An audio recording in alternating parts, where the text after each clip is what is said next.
അവസാനം ഗത്യന്തരമില്ലാതെ ഞാൻ എൻ്റെ ഓഫീസിലൊരു സെപ്പറേറ്റ് ഡിവിഷൻ എടുത്തു. അവിടെ 8ഓളം ജീവനക്കാരെ ഞാൻ പോസ്റ്റ് ചെയ്തു. അവർ ഇതിൻ്റെ ഡാറ്റ മുഴുവൻ ശേഖരിച്ചു. ആ കുട്ടികൾ പഠിക്കുന്നതിൻ്റെ മുഴുവൻ കണക്കെടുത്തു. ആ കുട്ടികൾ പിന്നെ ഈ കുട്ടികൾ പഠിക്കുന്ന സ്ഥാപനങ്ങളിലേക്ക് ഞാൻ മെയിൽ ചെയ്തു. മെയിലിൻ്റെ റെസ്പോൺസ് കിട്ടിയത് 10% മാത്രമേ ഉള്ളൂ. പിന്നെ ഞാൻ ഈ സ്ഥാപന മേധാവികളെ മുഴുവൻ വിളിച്ച് സംസാരിച്ചതിന് ശേഷം ഞാൻ അവരോട് പറഞ്ഞു, നിങ്ങൾ ഫീസ് കുറച്ച് തരണം. ഇവർ ദുരന്തബാധിതരാണ്. അവരൊക്കെ ഫീസ് പരമാവധി കുറച്ചു. 20%, 25%, 30% ഒക്കെ കുറച്ച ആളുകളുണ്ട്. അതിനുശേഷം ഞങ്ങളൊരു പാക്കേജ് ഉണ്ടാക്കി.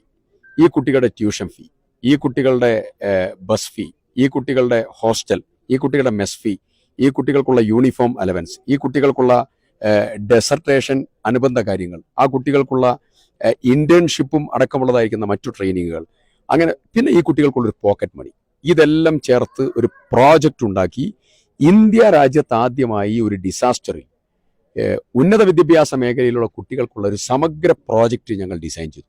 നമസ്കാരം. ചൂരൽമല മുണ്ടക്കൈ ദുരന്തം നടന്ന ഒരു വർഷത്തോട് അടുക്കുമ്പോഴും ഇപ്പോഴും ദുരിതബാധിതർ വലിയ തരത്തിലുള്ള ബുദ്ധിമുട്ട് അനുഭവിക്കുകയാണ്. അവരുടെ വാടക അടക്കമുള്ള കാര്യങ്ങളിൽ സർക്കാർ വലിയ അനാസ്ഥയാണ് വരുത്തുന്നത്. ഈ ഘട്ടത്തിൽ നമുക്കൊപ്പം MLA ടി സിദ്ദിഖ് ചേരുകയാണ്. സിദ്ദിഖ, വലിയ അനാസ്ഥ വരുത്തുന്നു. അവിടെ ഒരുപാട് പേര് മരിച്ചു വീണ കുടുംബങ്ങളുണ്ട്. ആ കുടുംബങ്ങളെ ഇപ്പോൾ തന്നെ അവർ കണ്ണീരിലാണുള്ളത്. അവരെ തെരുവിലേക്ക് ഇറക്കി വിടുകയാണോ സർക്കാർ? ഒന്ന് നമുക്ക് സീരിയസ് ആയ കുറച്ച് സ്ലിപ്പിങ്സ്, ഗുരുതരമായ പാളിച്ചകൾ നമുക്ക് സംഭവിച്ചു. ഒന്ന്, ഈ പുനരധിവാസ പ്രവർത്തനത്തിന്റെ വേഗത വളരെ കുറഞ്ഞു. അതിന്റെ ബേസിക് റീസൺ ഈ എസ്റ്റേറ്റ് ഭൂമിയുടെ പിറകെ സർക്കാർ പോയി എന്നുള്ളതാണ്. നമ്മളിത് ഗവൺമെന്റിനെ കൃത്യമായി അലാം ചെയ്തിരുന്നു. എസ്റ്റേറ്റ് ഭൂമികൾ എപ്പോഴും നിയമവ്യവഹാരവുമായിട്ട് പോകുന്നൊരു സിസ്റ്റമാണ് ഇവിടെ.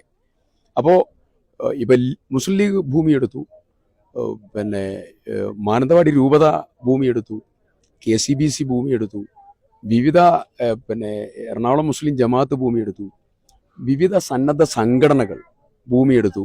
അപ്പോൾ ഇവരൊക്കെ ഭൂമി എടുത്തിട്ടുണ്ട്. അപ്പോൾ അതുപോലെയുള്ള ഒരു ഭൂമി എടുത്തിരുന്നെങ്കിൽ ഈ നിയമത്തിൻ്റെ നൂലാമാലയിലൂടെ ഇത്രയും ദിവസങ്ങളും മാസങ്ങളും നമുക്ക് നഷ്ടപ്പെടില്ലായിരുന്നു. ആ ഒരു ഫാക്ടർ ഉണ്ടായപ്പോൾ സ്വാഭാവികമായി ഇവരുടെ വീടുകളിലേക്കുള്ള പുനഃപ്രവേശനം വൈകി. ഇപ്പോഴും അത് പൂർത്തിയായിട്ടില്ല. പൂർത്തിയാവുന്നൊരു ഘട്ടത്തിലേക്ക് എത്തുന്നേ ഉള്ളൂ. ഒരു ജൂലൈ 30-ാം തീയതി ആകുമ്പോൾ ഒരു വർഷം പൂർത്തിയാവുക. രണ്ടാമത്തെ കാര്യം, ഇപ്പോൾ 11 മാസമായി, പക്ഷെ 5 മാസത്തെ ദിനപത്ത മാത്രമാണ് ഇവർക്ക് കൊടുത്തിട്ടുള്ളത്. വീട്ടുവാടക പലപ്പോഴും വൈകുന്നു. ഇതിൻ്റെ പാർശ്വഫലങ്ങൾ നേരിട്ടതായിരിക്കുന്ന നിരവധി ആളുകളുണ്ട്. ആ ആളുകൾ അതിൻ്റെ ബുദ്ധിമുട്ട് അനുഭവിച്ചുകൊണ്ടിരിക്കുകയാണ്. അവരെ സംബന്ധിച്ച് എന്താണ് സമീപനം എന്നുള്ളത് കൃത്യമായി സർക്കാർ പറയുന്നില്ല. ഇവരുടെ തുടർ ചികിത്സയുടെ ഓർഡർ പോലും ഇറങ്ങിയത് ഫെബ്രുവരി മാസത്തോടു കൂടിയാണ്. അപ്പോൾ ജൂലൈ മുതൽ ഫെബ്രുവരി വരെ ഇവരുടെ തുടർ ചികിത്സ പൊതുസമൂഹമാണ് നോക്കിയത്. അപ്പോൾ അങ്ങനെ ഒത്തിരി പ്രശ്നങ്ങൾ. ഈ സത്യത്തിലെ ഇവർക്ക് ഈ 750 കോടിയിലധികം സർക്കാർ പിരിച്ചെടുത്തു.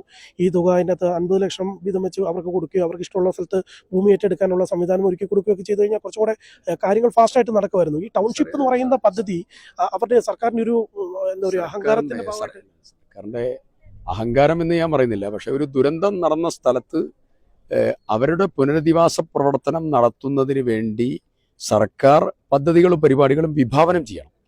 അതിലേറ്റവും ആദ്യം വിഭാവനം ചെയ്യേണ്ടത്, ഒന്ന്, വാടക വീടുകളിലേക്ക് അവരെ കൊണ്ടുപോയി. വാടക വീടുകൾ ഞങ്ങൾ തന്നെ ഇവിടെ പ്രാദേശികമായി ഐഡന്റിഫൈ ചെയ്ത് എല്ലാ പഞ്ചായത്തുകളുമായി ഉദ്യോഗസ്ഥരൊക്കെ കൂട്ടി സഞ്ചരിച്ചാണ് ഈ വീടുകൾ ഐഡന്റിഫൈ ചെയ്തത്. ഈ വീടുകൾ ഐഡന്റിഫൈ ചെയ്ത് അവരെ വീടുകളിലേക്ക് എത്തിക്കുമ്പോൾ ഇവിടെയുള്ള സന്നദ്ധ സംഘടനകളാണ് ആ വീട്ടിലേക്കുള്ള മുഴുവൻ ഉപകരണങ്ങളും നൽകിയത്. അത് വീടുകളിൽ താമസം മാറിയതിന് ശേഷം പിന്നെ ഫസ്റ്റ് സ്റ്റെപ്പ് 2-3 കാര്യങ്ങൾ സർക്കാർ ആയിരിക്കണം. ഒന്ന്, ഉന്നത വിദ്യാഭ്യാസ മേഖലയിലെ കുട്ടികൾ വീഴാതെ സൂക്ഷിക്കണം. പൊതുവിദ്യാഭ്യാസത്തിന്റെ ഭാഗമായി ഞങ്ങൾ മേപ്പാടി സ്കൂളിലേക്ക് കുട്ടികളെ ഞങ്ങൾ കൊണ്ടുവന്നു. എല്ലാം സർക്കാർ നേതൃത്വത്തിലാണ്. പിന്നെ ഞാനാണ് ആ മീറ്റിങ്ങിൽ വെച്ചുകൊണ്ട് നമുക്ക് പ്രവേശന ഉത്സവം നടത്തണം എന്നുള്ള കൺസെപ്റ്റ് വരെ ആദ്യം ഞാൻ മന്ത്രി രാജനോട് പറയുന്നത് ഞാനാണ്. അപ്പോൾ അതൊക്കെ ഗംഭീരമായി ഞങ്ങൾ എല്ലാവരും ഒന്നിച്ചു ചേർന്ന് സർക്കാർ നേതൃത്വത്തിൽ ഞങ്ങൾ ഗംഭീരമായി നടത്തി. ഉന്നത വിദ്യാഭ്യാസ മേഖലയിലെ കുട്ടികളെ നോക്കണം എന്ന് ഞാൻ പ്രത്യേകം പറഞ്ഞു. പക്ഷേ ഒരു കുട്ടിയുടെ കാര്യം പോലും സർക്കാർ ഏറ്റെടുത്തില്ല. അവസാനം എൻ്റെ ഓഫീസിൽ വന്ന് കുട്ടികൾ കരയുന്ന, രക്ഷിതാക്കൾ കരയുന്ന, ഈ കുട്ടികളൊക്കെ ആർക്കും ബുദ്ധിമുട്ട് വന്നില്ല. കാരണം അവരൊക്കെ ഹോസ്റ്റലുകളിലും അവരൊക്കെ കോളേജുകളിലുമായിരുന്നു. അപ്പോൾ അതുകൊണ്ട് ഈ കുട്ടികൾ ആരും ഈ ദുരന്തത്തിന്റെ ബുദ്ധിമുട്ടിലേക്ക് ഏറിയ പങ്കുകുട്ടികളും വന്നില്ല. അപ്പോൾ ഈ കുട്ടികൾക്കൊക്കെ പഠിക്കണം. അമേരിക്കയിൽ പഠിക്കുന്ന ഷിംറോൺ ആലക്കൽ മുതൽ അച്ഛനും അമ്മയും എല്ലാവരും നഷ്ടപ്പെട്ട സാരജ് മുതൽ പോണ്ടിച്ചേരി യൂണിവേഴ്സിറ്റിയിൽ MCA പഠിക്കുന്ന, വീട് അപ്പാടെ ഒലിച്ചു പോയതായ, പാടി ഒലിച്ചു പോയ, MBBS ആലപ്പുഴ മെഡിക്കൽ കോളേജിൽ 4th ഇയറിന് പഠിക്കുന്നതായിരിക്കുന്ന മിടുക്കിയായിട്ടുള്ള പെൺകുട്ടികൾ ഉൾപ്പെടെ ഒത്തിരി കുട്ടികൾ പഠിക്കുകയാണ്. അവസാനം ഗത്യന്തരമില്ലാതെ ഞാൻ എൻ്റെ ഓഫീസിൽ ഒരു സെപ്പറേറ്റ് ഡിവിഷൻ എടുത്തു. അവിടെ 8ഓളം ജീവനക്കാരെ ഞാൻ പോസ്റ്റ് ചെയ്തു. അവർ ഇതിൻ്റെ ഡാറ്റ മുഴുവൻ ശേഖരിച്ചു. ആ കുട്ടികൾ പഠിക്കുന്നതിൻ്റെ മുഴുവൻ കണക്കെടുത്തു. ആ കുട്ടികൾ പിന്നെ ഈ കുട്ടികൾ പഠിക്കുന്ന സ്ഥാപനങ്ങളിലേക്ക് ഞാൻ മെയിൽ ചെയ്തു.